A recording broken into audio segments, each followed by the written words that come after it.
ಬಯಸಲು ನಾನು ಕಾನೂನಿನ ಮೂಲಕ ಸ್ಥಾಪಿತವಾದ ಭಾರತದ ಸಂವಿಧಾನ ವಿಷಯದಲ್ಲಿ ನಿಜವಾದ ಶ್ರದ್ಧೆ ಮತ್ತು ನಿಷ್ಠೆಯನ್ನು ಹೊಂದಿರುತ್ತೇನೆಂದು ನಾನು ಭಾರತದ ಸಾರ್ವಭೌಮತ್ವವನ್ನು ಮತ್ತು ಅಖಂಡತೆಯನ್ನು ಎತ್ತಿ ಹಿಡಿತೇನೆಂದು ಮತ್ತು ಕರ್ನಾಟಕ ರಾಜ್ಯದ ಮಂತ್ರಿಯಾಗಿ ನನ್ನ ಕರ್ತವ್ಯಗಳನ್ನು ಶ್ರದ್ಧಾಪೂರ್ವಕವಾಗಿ ಮತ್ತು ಅಂತಃಕರಣಪೂರ್ವಕವಾಗಿ ನಿರ್ವಹಿಸ್ತೇನೆಂದು ಭಯ ಅಥವಾ ಪಕ್ಷಪಾತವಿಲ್ಲದೆ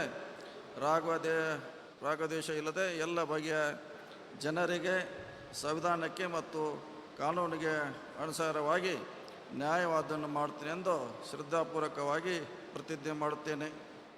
ನಾನು ಸತೀಶ್ ಜಾರಕಿಹೊಳಿ ಎಂಬ ಹೆಸರನ್ನು ನಾನು ಕರ್ನಾಟಕ ರಾಜ್ಯದ ಮಂತ್ರಿಯಾಗಿ ನನ್ನ ಪರ್ಯಾಲೋಚನೆಗೆ ತರಲಾಗುವ ಅಥವಾ ನನಗೆ ತಿಳಿದ ಬರುವ ಯಾವುದೇ ವಿಷಯವನ್ನು ರಾಜ್ಯದ ಮಂತ್ರಿಯಾಗಿ ನನ್ನ ಕರ್ತವ್ಯಯುಕ್ತ ನಿರ್ವಹಣೆಗೆ ಅಗತ್ಯವಾಗಬಹುದಾದ ಸಂದರ್ಭವಲ್ಲದೆ ಅನ್ಯಥಾ ಯಾರೇ ವ್ಯಕ್ತಿಗೆ ಅಥವಾ ವ್ಯಕ್ತಿಗಳಿಗೆ ಪ್ರತ್ಯೇಕವಾಗಿ ಮತ್ತು ಪರೋಕ್ಷವಾಗಿ ತಿಳಿಸುವುದಿಲ್ಲ ಅಥವಾ ಬಹಿರಂಗಪಡಿಸಲು ಎಂದು ಶ್ರದ್ಧಾಪೂರ್ವಕವಾಗಿ ಪ್ರತಿಜ್ಞೆ ಮಾಡುತ್ತೇನೆ.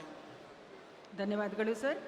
ಮಾನ್ಯ ಸಚಿವರು ಈಗ ಪ್ರಮಾಣ ವಚನಕ್ಕೆ ಸಹಿ ಮಾಡಲಿದ್ದಾರೆ.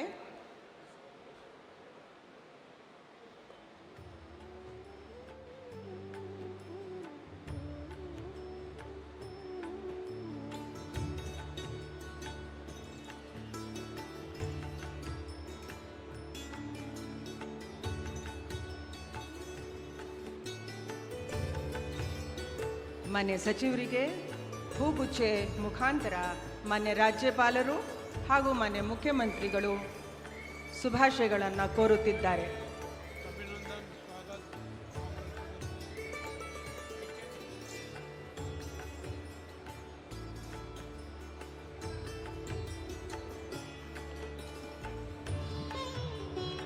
ಈಗ ಶ್ರೀ ಕೃಷ್ಣ ಬೈರೇಗೌಡರನ್ನು ನಾನು